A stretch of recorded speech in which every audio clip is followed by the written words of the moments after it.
2nd, 2018.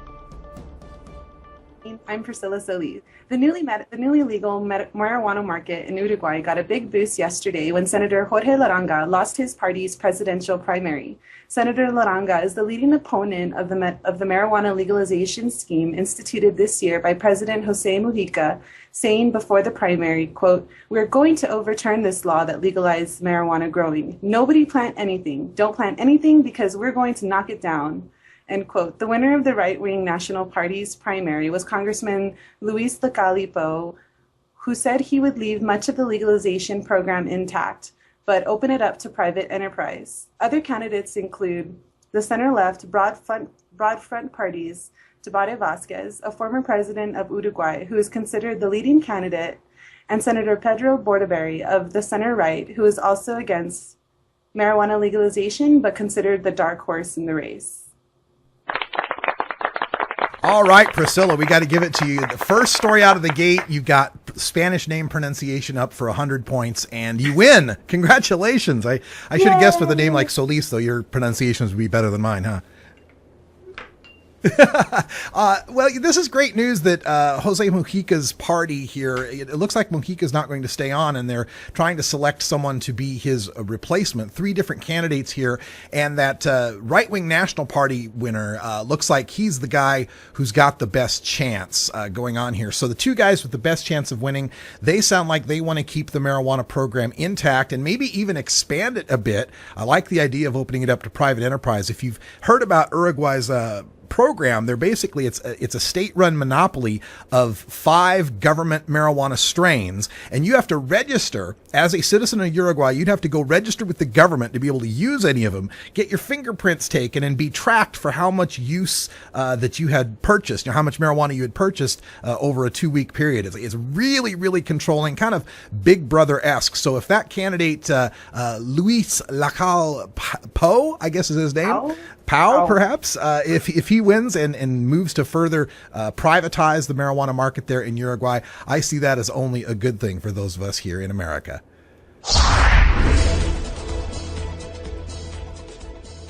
Cannabis entrepreneurs are sprouting like weeds in Florida as the state prepares for November to vote on Question 2, a constitutional amendment that would legalize medical use of marijuana.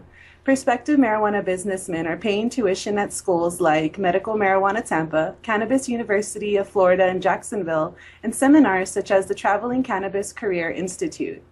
There are already over 100 businesses listed in Florida, with names including cannabis or marijuana, all seeking to service what are expected to be almost 420,000 potential qualifying patients who will need an estimated 1,800 dispensaries. Gross revenues in medical marijuana sales are expected to bring in $27 million per week. The latest polls show medical marijuana support at 88%, and the measure needs 60% to pass. The primary opponents of Question 2 include the Florida Sheriff's Association, the Florida Medical Association, and the Florida Chamber of Commerce. Yeah, Priscilla, I can tell you I was just down in Florida just last month, and the business that's growing there around what's going to be the 2nd largest medical marijuana state in America, it's already huge. Bobby Platshorn's put on a couple of seminars called Meet the Experts down there, and he's preparing a 3rd. The first 2 were sold out, just wall-to-wall people getting ready for that green rush in Florida. This 3rd seminar, I believe, is happening in the middle of July. I think it's 17 and 18, but check out FloridaMarijuanaConference.com, and you can find out more information on that. And if Bobby's putting it on, I will do my best to make it out there. Perhaps I'll get a chance to present and bring you more information from the growing green rush in the Sunshine State. California state wildlife officials are blaming commercial marijuana growing for draining streams during this year's devastating drought. Scott Bauer, a biologist with the state, was curious about streams in 4 key watersheds that have been running dry more often since Californians passed the Compassionate Use Act legalizing medical use of marijuana. Quote, "We knew people were devoting water for marijuana operations, but we wanted to know exactly how much," Bauer told the Denver Post. Quote, "We didn't know they would consume all the water in a stream."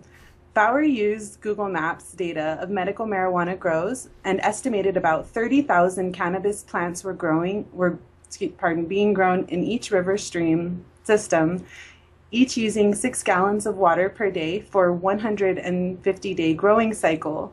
Fish and Wildlife Lieutenant John Norris told the Post, quote, whether it's grown quasi-legally under the state's medical marijuana laws or it's a complete cartel outdoor drug trafficking site, there's extreme environmental damage being done on all levels.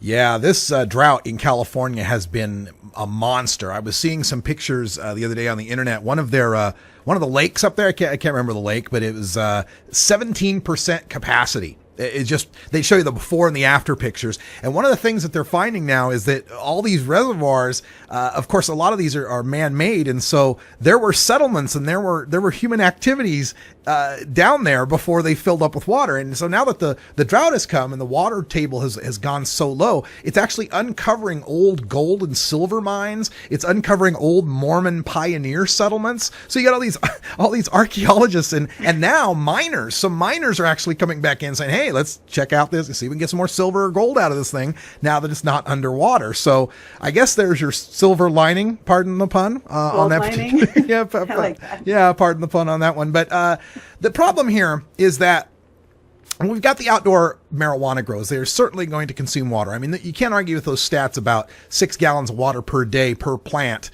for a 150-day grow cycle. That's a lot of water to be used. But what happens is these counties like Lake County and some of these other northern counties, they want to pass these moratoriums or bans on outdoor grows. We're going to completely ban outdoor growing. Well, guess what, guys? The outdoor growing is not going to go away if you ban it. It's just going to go more underground. It's going to go more clandestine. They're going to do more damage to the environment trying to farm it that way and still use up the same amount of water. The proper response to this is regulation and legalization so that we can properly ration out the water to those legit growers out there. So long as marijuana remains prohibited, there's always going to be this huge profit incentive to grow it regardless of what the prohibitions on it are. If we legalize and regulate this, at least we have some measure of control, and perhaps we can better allocate these water resources to the farmers of both food crops and marijuana. Right.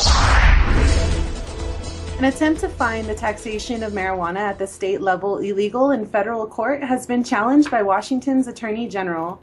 The lawsuit, filed by Attorney Douglas Hyatt on behalf of Martin Nickerson, seeks to defend Nickerson from charges stemming from his operation of a medical marijuana dispensary in Bellingham.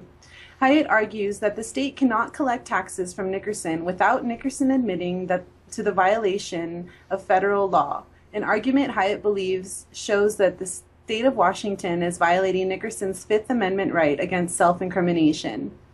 Hyatt also believes that if his argument is successful, Washington and Colorado's taxation of recreational marijuana could be found unconstitutional. A similar Fifth Amendment argument was used by Dr. Timothy Leary in 1969 at the U.S. Supreme Court, which found the Medical Marijuana Tax Act unconstitutional. The state attorney general has filed a motion to the U.S. District Judge to have the case moved down to the state court. Yeah, of course the state attorney general wants to move this down to state court because then you eliminate that whole Fifth Amendment issue and the point would be moot. This is basically them trying to get around even having the federal courts deal with that question. Now, the history on this, of course, the Marijuana Tax Act originally made marijuana illegal at the federal level by saying if you had any marijuana that didn't have a tax stamp on it, you were breaking tax laws and they could bust you for that.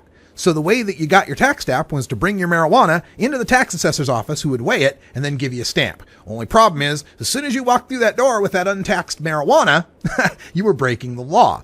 Timothy Leary argued in 1969 that was unconstitutional because our Fifth Amendment says we have a right against self-incrimination. We shouldn't be forced to incriminate ourselves for a crime. And if the government forces you to bring in criminal marijuana to not be a criminal, that's, kind of against your Fifth Amendment rights. And that's how that got struck down.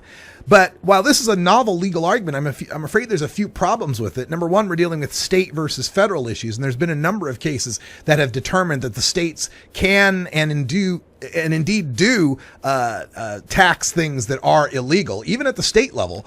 This is how they, bust people on all sorts of criminal activities. They'll pile on tax charges for racketeering and all of that.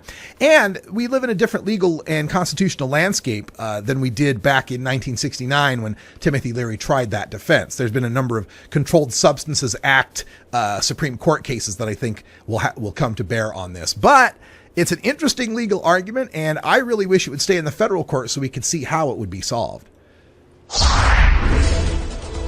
Thousands of Chileans marched Sunday through the city of Santiago demanding the legalization of marijuana. Pot was smoked openly as the people called out the example of their South American neighbor Uruguay and implored the Chilean government to follow suit. One marcher named Lara told the Associated Press, quote, "I'm marching because I want an old age without pain. I want to have a quiet old age, and I believe that marijuana is an alternative or remedy for pain and illness." End quote. Another marcher, Gustavo, told reporters, quote, "We are marching for a new drug policy so consumers are not criminalized and drug traffickers are criminalized." End quote. The demonstrators demanded the legalization of marijuana, decriminalization of consumption, including the right to grow marijuana for personal use. Well, that's great news. And I kind of predicted that, once Uruguay had moving forward with their marijuana legalization, the other neighbors there in South America are going to have to respond to it. Much like, we legalize in Colorado and Washington, the states around them are having to respond to it.